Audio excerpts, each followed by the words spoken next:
Kindly recite Surah Fatiha for the grandfather of Mehraban Ali, Sayyid Hussain Shah Shamsi Sabzawari Tabrizi.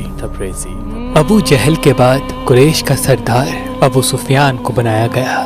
یہ بنو امیہ سے تھے. تبھی بنو امیہ اپنے آپ کو اور بھی محترم سمجھنے لگے. اللہ کے رسول نے جب اللہ کا دین لوگوں تک پہنچایا تو ابو سفیان اور ان کے ساتھی بار بار اللہ کے رسول کی توہین کرنے لگے کہ قریش کے سردار ہم ہیں اور ہم اس ہاشمی نبی کو تسلیم نہیں کرتے. بس یہ بغض قائم ہی تھا کہ انہوں نے اللہ کے رسول کو قتل کرنے کا ارادہ کر لیا. اللہ نے اپنے رسول کو حکم دیا کہ وہ ہجرت کر لیں. تو بس اللہ کے رسول نے مکے سے مدینے کی طرف ہجرت کر لی اور اللہ کے دین کو پھیلانے لگے. یہاں تک کہ ابو سفیان نے مکے والوں کو جمع کر کے اللہ کے رسول سے جنگ کی جو بدر کے کنویں کے پاس تھی. اس جنگ میں اللہ کی مدد مسلمانوں کے ساتھ تھی اور یوں ابو سفیان اور مکے کے لوگوں کو شکست ملی. بس بدر کی شکست کے بعد ابو سفیان کی بیوی ہند بدلے کی آگ میں جل جل کے یہ عہد کر بیٹھی کہ میں مسلمانوں کو نیست و نابود کر دوں گی, ان کے رسول کو, ان کے ساتھیوں کو ختم کر دوں گی. معلوم ہوا کہ میرے باپ عتبہ, میرے بھائی ولید اور چچا شیبہ کو علی اور حمزہ نے قتل کیا ہے. بس اس نے یہ عہد کیا اگر حمزہ اور علی کو میں مار دوں تو محمد کی طاقت ختم ہو جائے گی. تو اس نے ایک بھالا پھینکنے والے اپنے غلام جس کا نشانہ بڑا ہی تیز تھا اس کو اس شرط پہ آزاد کرنے کا حکم دیا کہ اگر تم حمزہ کو مارو گے تو میں تمہیں آزاد بھی کروں گی اور جو تم چاہو گے وہ بھی دوں گی. اور ابو سفیان, خالد بن ولید قریش کا بدلہ لینے کے لیے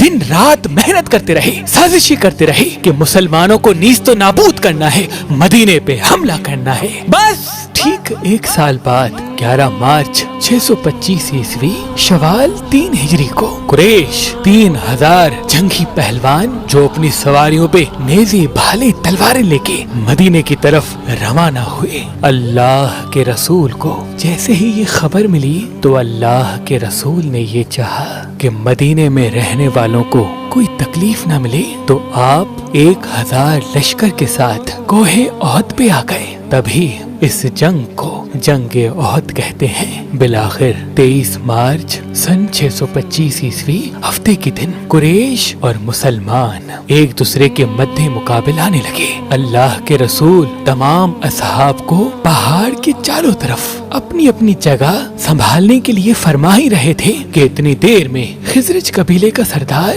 عبداللہ ابن ابی اپنے 300 ساتھیوں کو لے کے مدینے واپس چلا گیا اور یوں مسلمانوں کے فوج کی تعداد 700 رہ گئی. مسلمان لشکر کے مغربی جانب ایک پتھریلی پہاڑی تھی. اس پہاڑی پہ اللہ کے رسول نے 50 تیر انداز کا ایک دستہ متعین کر دیا تھا اور یہ فرمایا تھا مسلمان جنگ جیتے یا ہاریں لیکن تم کو یہ جگہ نہیں چھوڑنی. کوئی بھی صحابی شہید ہو جائے یا غازی ہو جائے لیکن تم کو یہ جگہ نہیں چھوڑنی. اصحاب نے اس بات کو تسلیم کیا تاکہ پچھلے طرف سے یہ سپاہی لشکر کا دفاع کر سکیں. بس جیسے ہی قریش نے مسلمانوں پہ حملہ کیا کہیں حمزہ کی تلوار نکلی تو کہیں علی ابن ابی طالب نے اپنی تلوار سے مشرکوں کو فنار کر دیا. یہاں تک کہ قریش بھاگنے لگے اور مسلمان خوش ہونے لگے کہ ہم بدر کی طرح یہ جنگ بھی جیت چکے. ابو سفیان کی بیوی نے جب اس منظر کو دیکھا تو اپنے غلام کو کہا تم جنگ کو چھوڑو, صرف حمزہ کو دیکھو, مجھے کامیابی یا ناکامی سے کوئی سروکار نہیں, بس مجھے حمزہ کی لاش چاہیے. اتنی دیر میں وہاں جو وہ اصحاب جن کو اللہ کے رسول نے اپنی جگہ چھوڑنے سے انکار کیا تھا انہوں نے دیکھا کہ مسلمان تو جنگ جیت چکے ہیں, اب مال غنیمت ملے گا, چلو ایسا نہ ہو کہ سب کو مال غنیمت مل جائے اور ہم یہیں رہ جائیں. بس انہوں نے اپنی جگہ چھوڑ کے مال غنیمت کی طرف بڑھنا شروع کر دیا. جیسے ہی پچھلی طرف سے درہ خالی ہوا تو قریش کے ایک دستے کے سالار خالد بن ولید نے پچھلی طرف سے حملے کرنے کا ارادہ کیا اور جیسے ہی وہ اپنی فوج کو لے کے پچھلی طرف سے آیا تو آگے سے قریش اور پیچھے سے بھی قریش. بیچ میں مسلمان کبھی پچھلے کفار سے لڑتے ہیں کبھی آگے والے کفار سے لڑتے ہیں اور اتنے میں وہ جو تیر انداز جو جناب حمزہ کا نشانہ لے رہا تھا اس نے جناب حمزہ کو نیزہ دے مارا. بس جناب حمزہ کا زمین پہ گرنا تھا جیسے کوئی شیر زمین پہ گر گیا. مسلمانوں میں واہ ویلا کی صدائیں عام ہو گئیں اور کفار